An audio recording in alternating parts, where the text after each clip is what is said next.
Bonjour à tous, ravi de vous retrouver pour les news moto du samedi. J'espère que vous êtes hyper en forme aujourd'hui parce que j'ai plein de petites infos à vous donner. Vous allez voir ça. Il y a du roadster un petit peu énervé.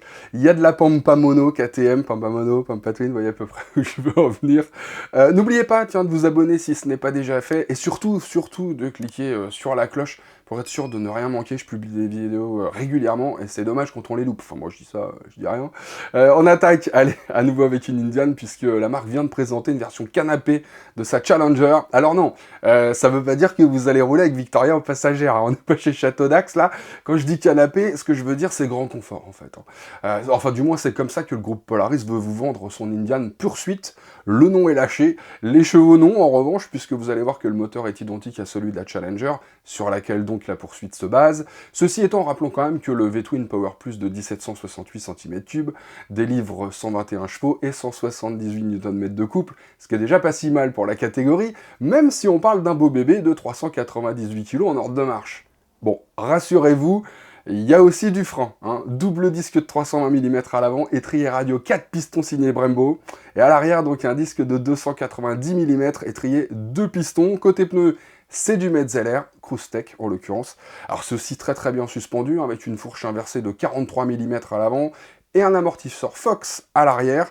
Donc en fait c'est tout pareil que sur la Challenger, hein, à ceci près que l'amortisseur est réglable électroniquement en précharge. Voilà. Mais les connaisseurs, eux, l'auront remarqué, la grosse différence entre la Challenger et la poursuite, c'est qu'on passe d'un bagger à une touring. Et effectivement, donc elle gagne en protection, au niveau des jambes d'abord, avec des carénages qui ont été installés sur les crash bars latéraux, et puis bon, il y a un pare-brise plus haut et surtout réglable. Et puis donc on gagne un top box qui fait passer la capacité de chargement totale à 133 litres. On n'est pas loin de la Twingo quand même, hein. À peu de choses près, hein, sans blague, hein. Bon, sinon, en tout cas, c'est plus qu'une Goldwing, puisque la Goldwing, c'est 121 litres. Sinon, poignée et selle chauffante, écran tactile Ride Command avec GPS, et système audio 100 watts, histoire d'en mettre plein les tympans des gens au feu rouge, feu anti-brouillard, parce que comme ça, on est bien Tintin, jusqu'à l'annonce de la douloureuse, bien sûr, hein. Enfin, vous me direz, ça dépend pour qui. Eh oui, effectivement, on n'est pas tous égaux. Face au banquier, ça débute à 34 740 € pour la poursuite Dark Horse, donc sans option. C'est l'entrée de gamme, hein, la Dark Horse. Et puis, ça rescorse après, puisque ça monte jusqu'à 35 740 € pour la Limited, donc avec le pack Premium, donc avec quelques petites options. Alors, c'est clairement pas donné, hein, c'est vrai, non. Mais pour ce prix-là, quelle que soit la finition, moteur, transmission et électronique sont garantis 5 ans. Alors, on n'est pas bien là? Et partez pas, j'ai pas fini, hein. Non, revenez. Il me reste encore de la Triomphe et de la KTM à vous présenter, donc on y va. Ah, soyez sympa, partez pas tout de suite. Alors, on continue donc avec la Triomphe Speed Twin Breitling, une édition limitée à 270 exemplaires dans le monde, qui se part donc d'une belle peinture polychrome bleue, inspirée de la Thunderbird de 1951, et d'un pinstripping donc réalisé à mano sur le réservoir. Petite selle en cuir noir surpiqué et perforée, avec petit logo Breitling dessus. C'est là qu'on commence donc à parler partenariat.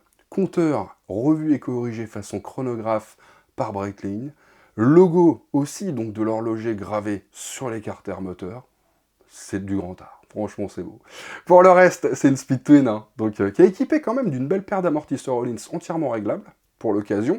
Et tout ça, ma bonne dame, pour la modique somme de 19 000 €, soit 5 700 € de plus que la version normale.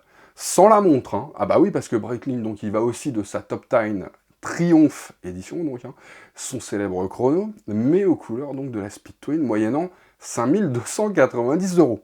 Et là, vous allez me dire, bon bah ça c'est cadeau pour l'acheteur d'une Speed. Et là, je vais vous faire plaisir en vous disant, bah non, banane. Évidemment que non. En revanche, il y a une série spéciale Top Time Triumph Speed Twin Owners, hein, qui, comme son nom bien long l'indique, sera proposé donc aux propriétaires de la moto, avec le numéro de leur moto gravé dessus en plus. Est-ce que l'histoire ne dit pas, c'est le prix de cette montre-là? Je sais pas, je pense que c'est le même.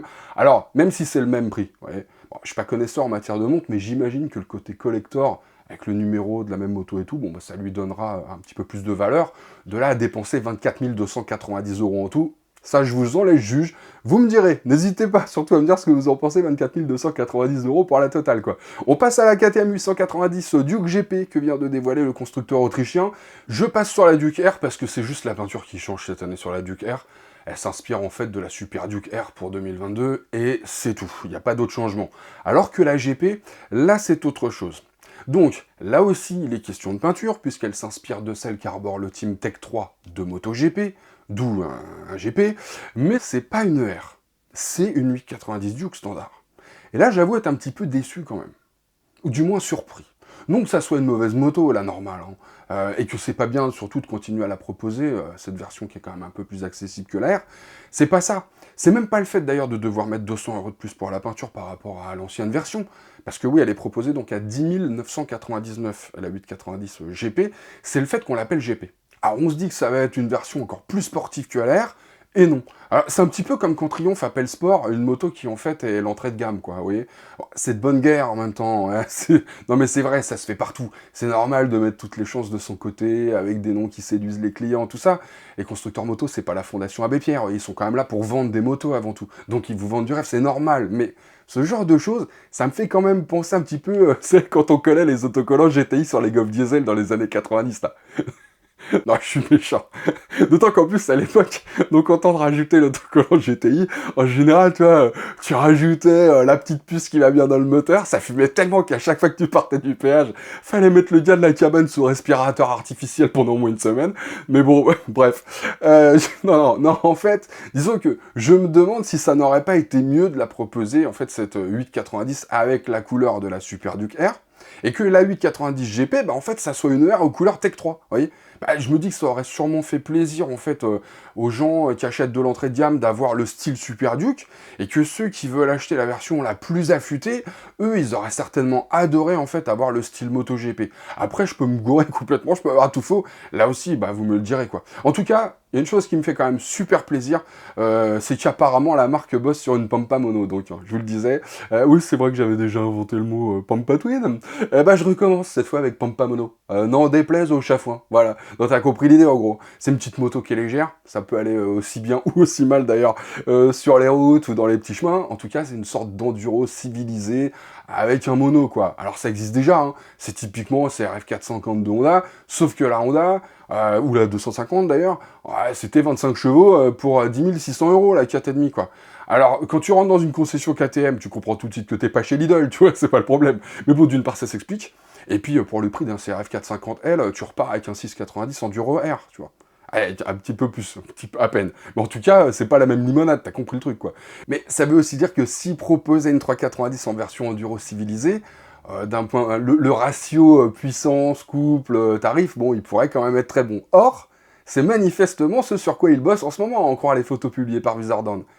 Et en plus, regarde, une 390 Duke, c'est 6499. Une 390 Adventure, c'est 7399. Donc une 390 Pampa Mono, tu vois, ça pourrait être 6899. Voilà. Et ça te ferait donc 44 chevaux pour 150 kg à peu près, quoi. Avec ça pourrait quand même être marrant, quoi, l'histoire. Hein, en attendant la 490, bien sûr. Eh oui, je sais. Bah ouais, c'est vrai, la 490, c'est tentant aussi. Bon, pour l'instant, il n'y a pas d'image, hein. Mais d'après ce que j'en sais, alors on serait sur un bicylindre parallèle liquide de 55 à 65 chevaux, avec un couple, alors pareil, hein, de 55 à 65 Nm, j'imagine. Et on en parle pour, tenez-vous bien, alors, une Duke, une RC, une Adventure, une Supermoto et une Enduro. Et je sais pas pourquoi, mais j'ai bien envie de te dire vivement l'ECMA.